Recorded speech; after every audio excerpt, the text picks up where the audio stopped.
मैं Suman Gupta, associate professor, राजकीय कला महाविद्यालय कोटा। मैं आपको ग्रामीण समस्याएं बताने जा रही हूँ।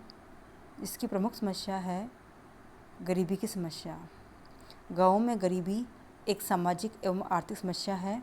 इसकी उत्पत्ति और स्वरूप बड़ा जटिल है। ग्रामीण पुनरुत्थान करने वालों के सम्मुख यह एक सामाजिक, नैतिक और बौद्धिक चुनौती है। गरीबी के कारण लोगों को अच्छा भोजन, वस्त्र और निवास नहीं मिल पाता।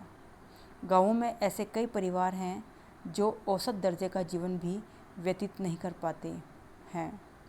गरीबी एक आर्थिक स्थिति है, किंतु यह एक सामाजिक पद को भी प्रकट करती है, क्योंकि एक व्यक्ति की आर्थिक स्थिति का घनिष्ठ संबंध सामाजिक श्रेणी और वर्ग से भी है। सामान्यतः गाँवों में निर्धन लोगों में अनुसूचित जाति व जनजाति, भूमिहीन मजदूर, लघु और सीमांत कृषक, कारीगर एवं पिछड़े वर्ग के व्यक्तियों को गिना जाता है। कैलोरी उपभोग के आधार पर देश में लगभग आधी जनसंख्या निर्धनता रेखा से नीचे जीवन व्यतीत कर रही है। यदि इसमें वस्त्र, मकान, दवा आदि की न्यूनतम आवश्यकताएं भी शामिल की जाएं, तो ये कहना बहुत कठिन होगा कि भारत में कितने लोग गरीब हैं। ग्रामीण भारत में निर्धनता के प्रमुख कारण निम्नलिखित हैं। वैयक्तिक कारक। प्राचीन समय में यह धारणा थी कि अपनी दशा के लिए व्यक्ति स्वयं उत्तरदायी है। जब कोई व्यक्ति बीमारी, दुर्घटना, मानसिक अयोग्यता, नैतिक पतन, अविवेकपूर्ण खर्च आदि से ग्रसित होता है, तब गरीबी उत्पन्न होती है। भौगोलिक कारक।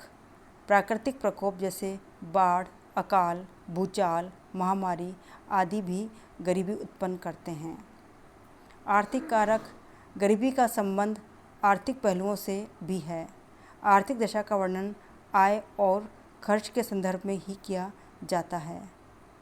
अपर्याप्त उत्पादन, असमान वितरण, आर्थिक उतार चढ़ाव, बेकारी, गरीबी का दुष्चक्र, मंदी आदि गरीबी को जन्म देते हैं। सामाजिक कारक। सामाजिक कारकों के अंतर्गत हम शैक्षणिक कमियों, स्वास्थ्य रक्षण का अभाव, आवास सुविधाओं का अभाव, विवाह और पैतृक के ज्ञान का अभाव तथा परिस्थितियों से बच्चों और युवाओं का असामंजस्य आदि सम्मिलित करते हैं। राजनीतिक कारक। राजनीतिक अस्थिरता और उथल पुथल भी गरीबी को जन्म देती हैं। ऐसी स्थिति में चारों ओर असंतोष, मुनाफाखोरी, काला बाजारी, जमाखोरी आदि पनपती है। युद्ध के दिनों में आर्थिक अपव्यय बहुत होता है। परिणाम स्वरूप बड़े पैमाने पर गरीबी पनपती है। सांस्कृतिक कारक के अंतर्गत हम देखते हैं, हमारी संस्कृति में अधिक धन प्राप्ति को या धन के लिए जीवन को खपा देने को उचित नहीं माना गया है। भारत में प्रतिवर्ष बढ़ती जनसंख्या की बाढ़ ने भी गरीबी को बढ़ा दिया है। बेकारी। बेकार होने पर व्यक्ति को दूसरों पर निर्भर होना पड़ता है। पर्याप्त आय न होने पर वह अपना तथा अपने आश्रितों का भरण पोषण नहीं कर पाता। कृषि का पिछड़ापन।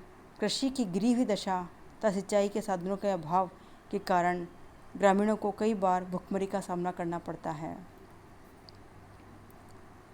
साहूकारी प्रथा। गाँव में सहकारी समितियां का अभाव है।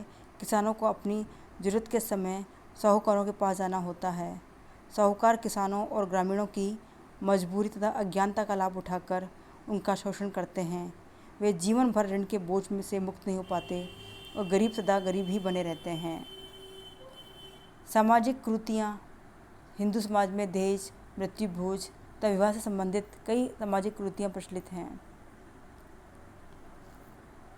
अज्ञानता और अशिक्षा। भारत में बहुत कम लोग ही शिक्षित हैं और गांवों में तो शिक्षितों की संख्या और भी कम है। शिक्षा की कमी के कारण लोग अज्ञानी होते हैं। वे तार्किक दृष्टिकोण के स्थान पर भावात्मक दृष्टि से ही किसी वस्तु का मूल्यांकन करते हैं। आलस्य और निष्क्रियता। भारत में कई लोग आलसी और निष्क्रिय भी हैं। इस निष्क्रियता के लिए यहाँ की सामाजिक एवं भौगोलिक परिस्थितियाँ, भाग्य पर विश्वास, उदासीनता तथा बुरा स्वास्थ्य आदि उत्तरदायी हैं। सुधार नीतियों की असफलता।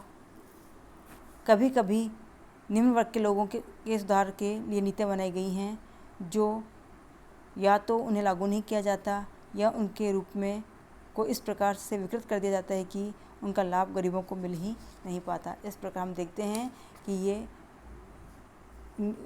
गरीबी के निम्नलिखित कारण हैं।